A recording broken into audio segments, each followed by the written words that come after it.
Hi guys, welcome back to my channel. My name is Sana. You are watching Sana Tech YouTube channel. In this video, I am going to teach you how to fix enable to check for update on iPhone 50, 50 Pro and 50 Pro Max without wasting any time. Let's start this video.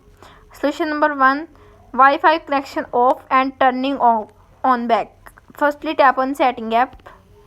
You can see appears on screen.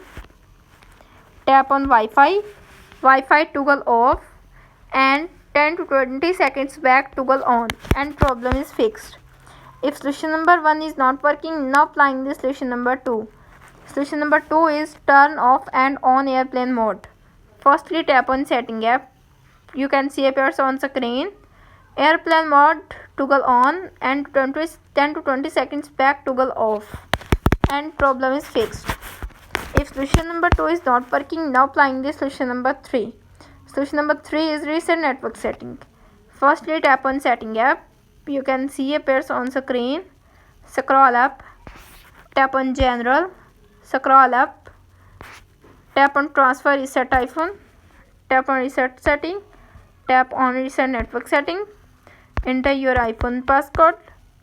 You can see appears on screen. Reset network settings. This will delete all network settings, returning them to factory defaults. Tap on reset network settings to confirm this action and problem is fixed. If solution number 3 is not working, now applying this solution number 4. Solution number 4 is restart your iPhone. Press the volume up button, press the volume down button and press the power button. When you see Apple logo appears on screen, and release the power button and wait 5 to 10 seconds and restarting your iPhone and problem is fixed. If all solutions are not working on your iPhone, simply contact bitspot.apple.com and fix your problem. How to fix enable to check for update on iPhone 50, 50 Pro and 50 Pro Max is successfully. That's it. If the video is helpful to you, please don't forget to share and subscribe my YouTube channel. Thanks for watching.